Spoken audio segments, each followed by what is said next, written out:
I walk a straight line, shackled and chained. Oh, gruesome Gertie is calling my name. There is no mercy in this penitentiary. Just ask the Hillstring Gang or Angola 3. I'm here for life, I'm here to die. Inside these walls, inside the wire. And when the wolf cries, I know it's over. Oh, bloody Angola. Oh, bloody Angola.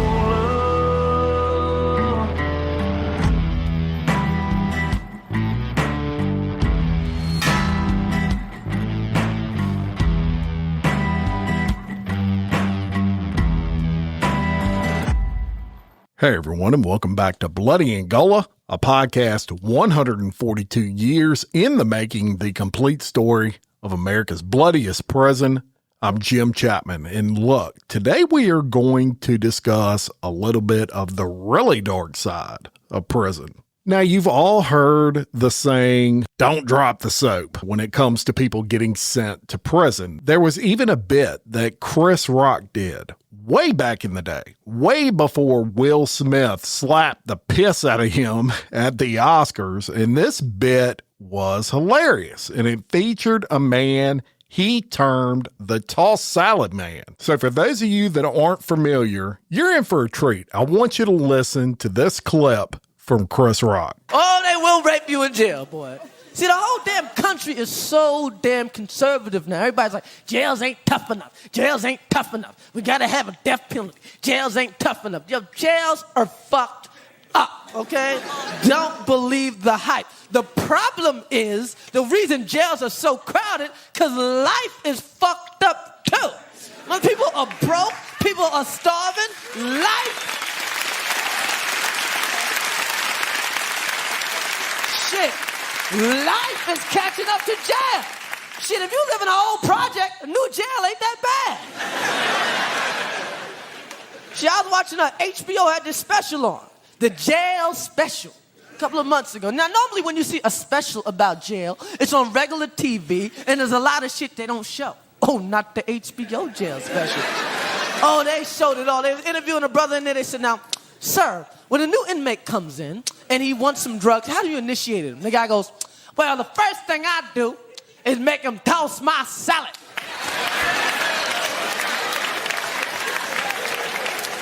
The guy's like, toss my salad? Well, what's that? Guy, well, having your salad tossed means having your asshole eaten out with jelly or syrup. I prefer syrup. I'm not making this up. And then the guy said, no, why must you go through all of that, sir? Why not just oral sex? And the guy goes, well, when a man's sucking your dick, he can pretend that's something else. When he's eating ass, he knows it's ass. There you go. We don't need a death penalty. We got the tossed salad man. Shit, if I had a choice right now between the electric chair or tossing a salad, I'd be like, so where you plug it in?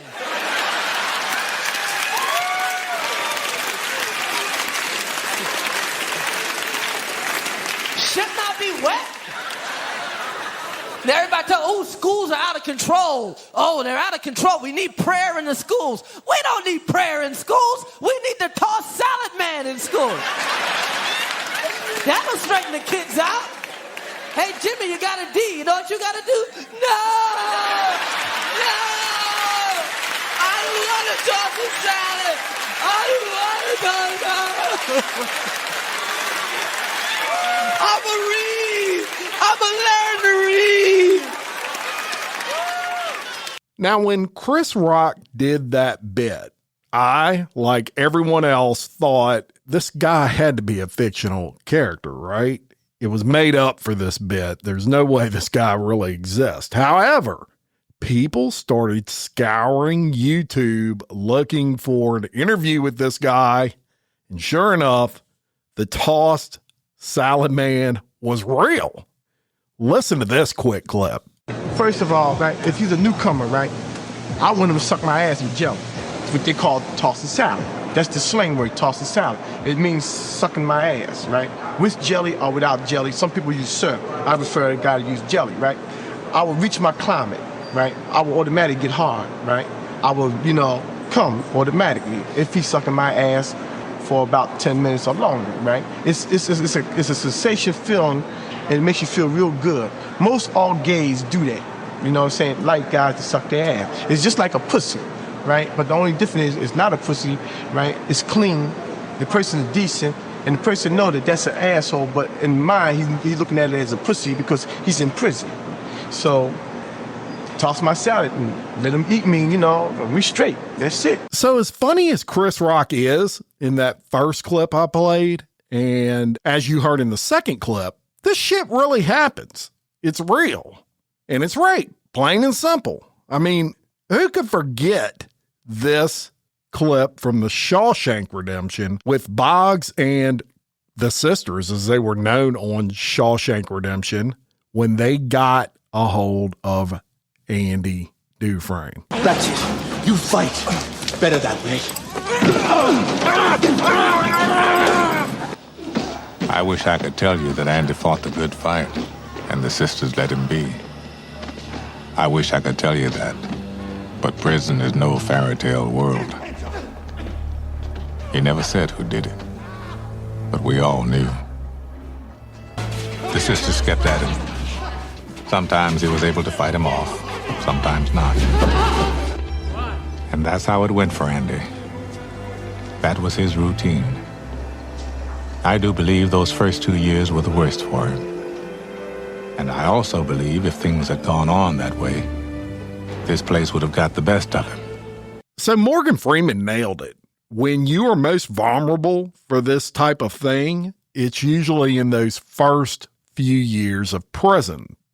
And when they get you, it's known as turning you out. And today I'm going to tell you about a Louisiana State Penitentiary inmate by the name of Howard Lee Higginbotham. Now, what is absolutely wild about Howard Lee Higginbotham is he turned what was a 9-year short stint sentence for burglary inside of a jail into a life sentence without parole inside bloody Angola.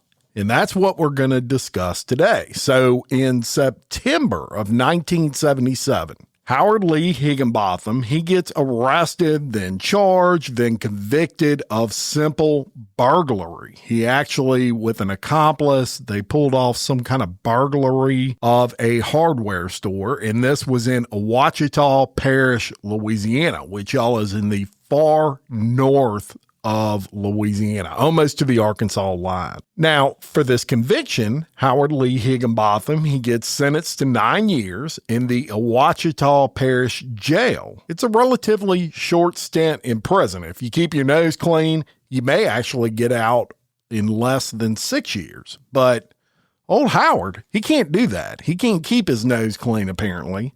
Because the very same year, as a matter of fact, in December of 1977, just 3 months into that 9-year sentence, Higginbotham does something that turns that 9-year stint into life in prison without parole. So what did he do? Well, and keep in mind that at this time in 1977, Higginbotham is 37 years old enough to know better, right? So a 17-year-old kid, he gets put in a cell with 5 other inmates. Don't ask me.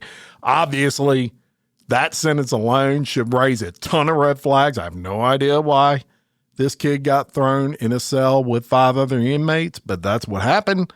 Higginbotham being one of those inmates in over an 8-day time period. He, Higginbotham, and the other 4 inmates beat and raped this kid over and over and over again.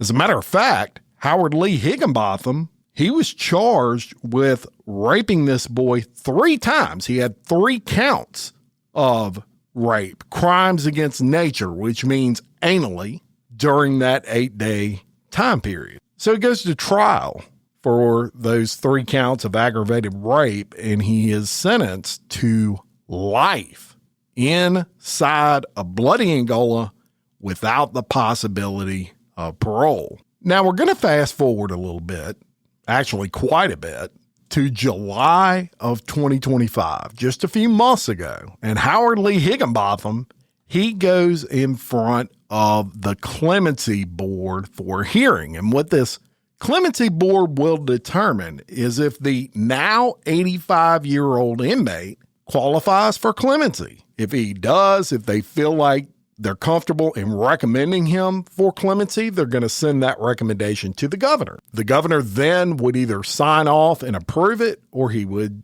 deny it. So this is Higginbotham's chance to get out of prison after 45 plus years. So the hearing only lasted about 10 minutes, but you got to listen to this. It's pretty shocking. In this hearing, Higginbotham does discuss whether or not he actually committed that crime. And in addition to that, he also discusses his version of why he committed it. You got to hear this. My name is Howard Lee Higginbotham, 88116. All right, Mr. Higginbotham, let me just read some information into the record. You're classified as a 4th felony offender. You're seeking a commutation. You're seeking a commutation of your sentence. You were sentenced December 1977 for 3 counts of aggravated rape. You received a life sentence. You have a prior sentencing date, which was in September of 1977 for 2 counts of simple burglary, and you received 9 years on those convictions. Is that right? Yes, ma'am. So I'm just going to turn it over to Mr. Prater because your case has been assigned to him this afternoon. Yes, sir. How are you today, Mr. Higginbotham? All right. Oh, I'm feeling pretty good. Okay. Tell me what you did to get yourself there, and to what have you done since to make us believe that you are needing to be out, that it'd be safe to let you out. Well, I worked at the processing place 10 years. Where the processed food, I worked there 10 years, and I worked the fence around the fence after that. That's where the last time I took my heart, started barbering. And that's the last place I worked was the processing. They closed it down. And where they used to process all the food. And that's then after that, I worked in dormitory around the fences, all the yard group. I think he wants you to tell him about your crime you committed. How'd you get here? How'd you get to Angola? The crime? Yeah. Aggravated rape, just say. And the past, yeah, I done it. Which is, That's what I want to know about. Okay, you were arrested in 1977 for simple burglary, and you got put in jail in Ouachita Parish. Is that correct? Yes, sir. And while you were in jail waiting to get out, they put a 17-year-old in the cell with you. Is that correct? Yes, sir. And you and some other inmates beat and that 17-year-old for 8 days. Is that right? Yes, sir. Tell me, why'd you do that? What gave you the right to think that you could do that in any normal world? Well, when they had that gang stuff, if you didn't do this, we do this to you. And so, out there in the jail, the past, they got the groups. And and I was 37 years old, and the other dudes older than I was, they had been to Angola too. So if I didn't do nothing what they done, they gonna do it to me. And that's the way it was going. at the pass. Are you the least bit sorry for what you did? I'm sorry. Yeah. And when I got older, I realized I was wrong. You I got could've- older, you realized he's wrong. Yeah. You didn't realize it. Never mind. I'm wanting to help you here, Mr. Higginbotham. Are you remorseful at all of how you ruined someone's life? I know. Yeah. Well, convince. I know that ruins people's life. Yes, sir. I'm sorry for that. But at the time, I ain't had no choice. They forced into it. Like a gang stuff. And then they got pairs. So you don't do this, we do this to you.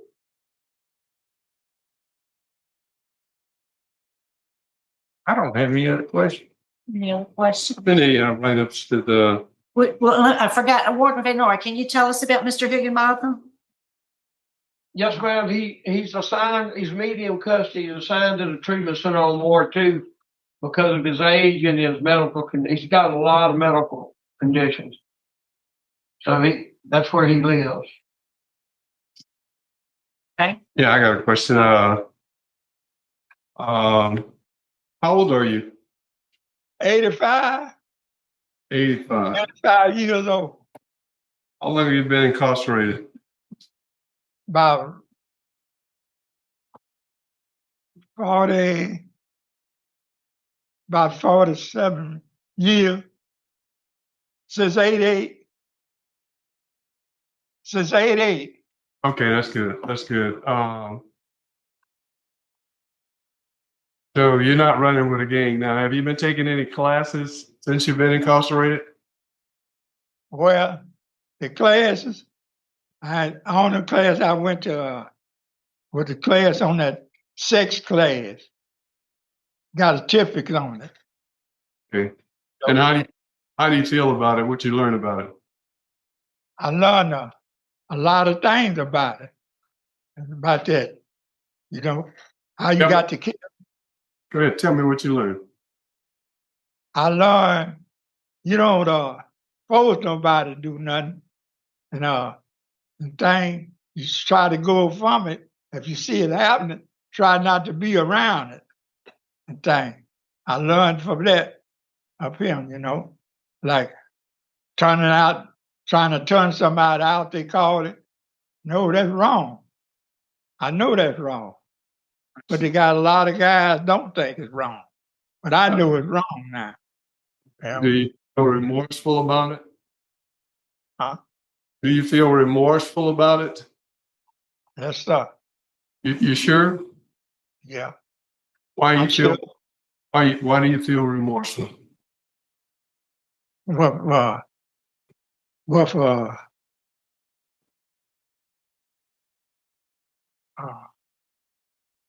you feel bad about doing what you did? I feel bad about it. Why? He wants to know why you feel bad. By being around people, seeing what's happening. By my age and get older, you get more wiser to what's happening. And I see things happening, I go around them. That's why I feel bad about it. I see. Thank you. I have no more questions. Mr. Higginbotham, you got any family? You got any family? Yes, ma'am. Where they at today? I got 4 sisters and 2 brothers. One, my brother, he got cancer. He 83. And one of them in Swearport, the one, trying to stay by. He got cancer. He 83. Probably, I want to be around him for you. I got a lot of nephews and nieces in Rouge, Bastrop, Monroe, Swearport, Baton Rouge. I got people all in California, Detroit. I was just wondering why nobody's here with you today or there with you today. Do you know? I really don't know. My brother, he would have been here, but they canceled barred him. He the only one coming up here to see me. Okay, I see. All right, thank you, sir. I don't see any other questions, Mr. Higginbotham. I think we're ready to vote. Mr. Prater? I vote to deny. I think the horrible nature of the crime. Having trouble getting a feeling of remorsefulness out of Mr. Higginbotham, and I feel like that he was given a life sentence, and unless things change, that's what he needs to serve. Mr. Tillis? My vote is to recommend commutation of sentence to 99 years with immediate eligibility for parole. Mrs. Stapleton? My recommendation is to deny. This was a cruel, brutal crime against nature of a 17-year-old boy by 5 men, which you were involved in. And I do not find, I couldn't hear any remorse statement either. All right, Mr. Higginbotham, I'm concerned we don't have any family here, so I don't see any evidence of any family support. You know, I will agree that your last write-up was a long time ago, and you've you only had 21 write-ups, but 30% of those were sex offenses. Yes, ma'am. I have concerns about your lack of programming, particularly victim awareness. So my vote today is going to be to deny your application. So good luck to you, sir. Today, your application's been denied. So as you heard, the clemency was denied. But shockingly, to me at least, one guy voted to recommend the clemency. I mean, this dude was convicted of 3 counts of aggravated rape. To me, I don't care how old you are. Aggravated rape, you lose your shot at ever getting released from prison, in my view. It's my opinion. Yeah, he's been in jail 45 years, and that's right where he's going to stay. And his excuse, did you hear that? Well, they were going to make me do it, or they were going to do it to me. Look, that may be true, but it's no excuse, right? Now, if you're curious how common statistically this takes place throughout the country, I'll give you the latest stats I could find on that. There are around 10,000 cases reported annually of inmate-on-inmate rape, which, considering there's over 1.2 million people that are currently incarcerated, that may not seem like a large number. Now, consider this.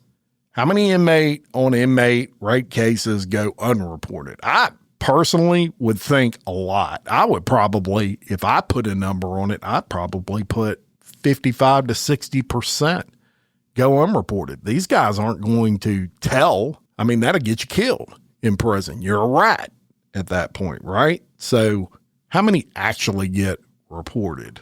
But I would love to hear your thoughts on it. Do you think he should have been released at 85 years old? Yes, he's costing the taxpayers money, and he's probably not at this stage of his life a threat, technically, to anyone. But should he serve out the sentence he was sentenced to, which is life? Let me know. Look, quickly, check out Crime Wire Weekly. That's a podcast I do with Kelly Jennings of Unspeakable, a true crime podcast by Kelly Jennings.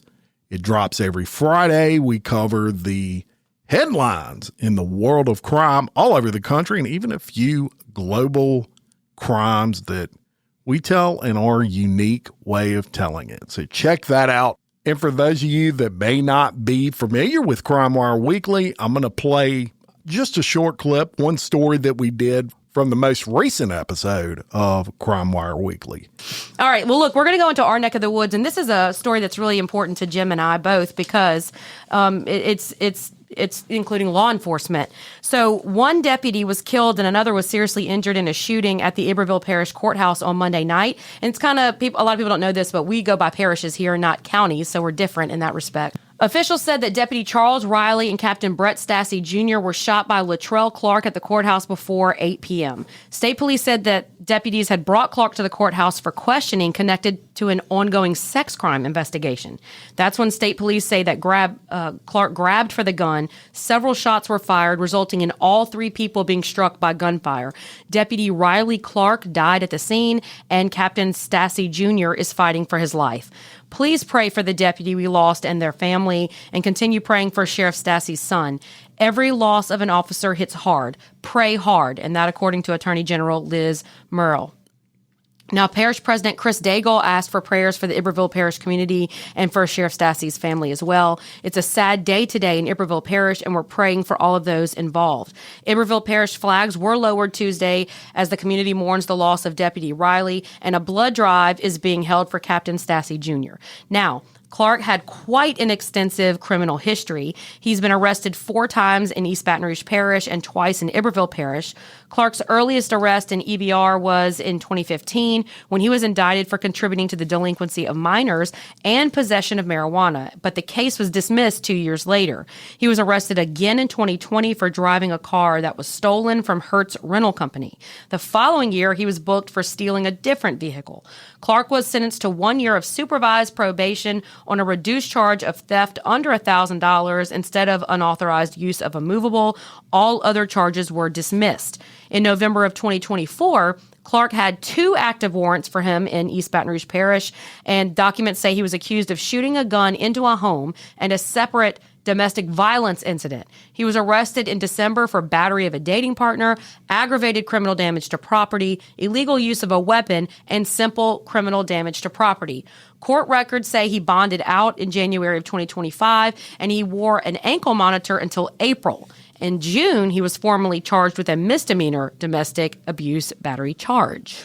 Yeah, and a couple things there, and we'll just start with the charges, and I'll put a little bit of context into that. So with regard to the shooting incident where he was firing into the home, it was actually his father's house, and he was also firing into the truck of his father's. And from what I understand, what happened was he wanted to borrow his father's truck. His dad told him no. He went to leave, and as he was leaving, he popped like 15 rounds into the trunk of his into his dad's truck. He then calls someone to pick him up, which was his girlfriend at the time, from what I understand. And his girlfriend comes and picks him up, and he's so pissed off he eventually beats the shit out of her, allegedly. And so that was what led to the battery charge that you just alluded to. But horrific situation, of course. One of these officers, Captain Stassi, his dad is Sheriff Stassi, who is the sheriff in Iberville Parish, and that puts him in a really tough position because, you know, you've got an officer that has been killed. Your own son has been shot and, you know, horrifically injured. Like, it wasn't just a graze. I mean, he was seriously injured. And you've got to not only be sheriff, but you've got to be a dad at the same time. And I cannot imagine my heart's thoughts, prayers, and all that go out to him and everybody who knew and loved both of these gentlemen. I hate to see it anytime officers get shot, whether it's close to home or not, much less get killed. It's senseless. All right. So obviously in the court of public opinion, people who are not in the know have no concept whatsoever of how law enforcement works. They're going to start interjecting and saying, well, why was there a gun in there in the first place? Okay, well, listen, typically there wouldn't be. You know, typically, I guess best practices would be no weapons in the interrogation room. But whatever the case may be, there was a weapon. What it all comes down to is that this guy, though, decided in an instant that he wanted to grab that gun and hurt these officers, and he did it. Right. So policies, I'm sure, will change, be updated. There'll be way more training now on this. But I don't want to rock back on policy and look like we're trying to blame anybody for this. It's just people want to know, how could this happen? What can we do better in the future? Now, I want to add this. Thank God that Stassi is still hanging in there in the hospital. Our prayers absolutely go out to that family, to the officer that lost his life. His family's world is forever changed. But there is something I saw personally yesterday, and I want to bring this up. My mother is in the hospital, And 9 people at minimum, 9 strangers had to sit down, put out their arm, and give blood to have saved my own mother's life this past week. She got 9 bags of blood that complete strangers were willing to donate. And I want to thank anyone who donates blood. But when I went yesterday to go thank the blood bank, and I wanted to do some type of collaboration with them, I looked in the waiting room, and you know what I saw, Jim?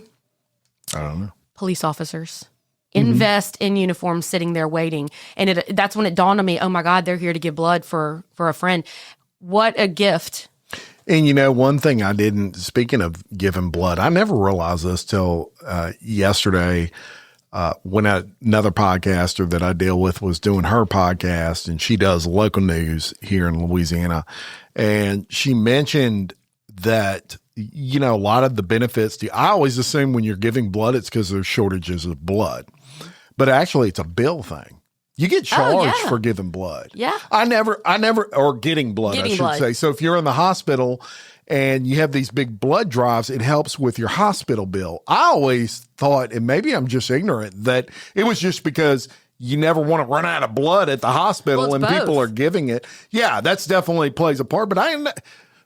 Yeah, you get a credit. I mean, it makes sense, but I didn't know you bill people for blood. Yeah, you get a credit, and you can say whose name you want to apply your blood credit to. And 50 years on this earth, I didn't realize that. Now you know. But you would be shocked how much, and I don't want to belabor this point here, but how much blood donation has affected my own family, because my husband almost died and had so many units of blood in a motorcycle accident. And now here I am all these years later, and my own mother. So thank you to everybody that's giving blood, that has given blood. And look, if you're looking for something good to do, please go to Our Lady of the Lake on Essen Lane.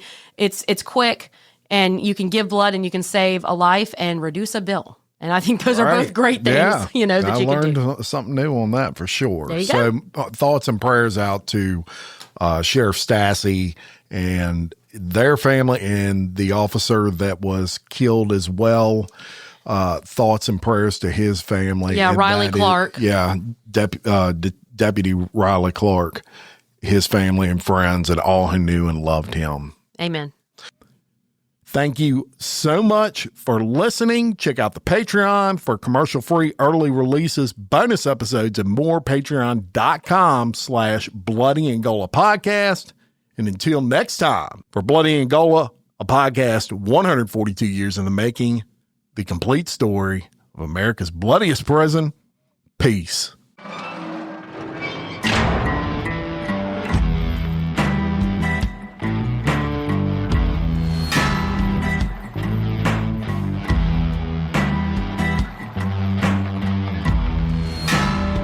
I walk a straight line, shackled and chained. Oh, gruesome Gertie is calling my name.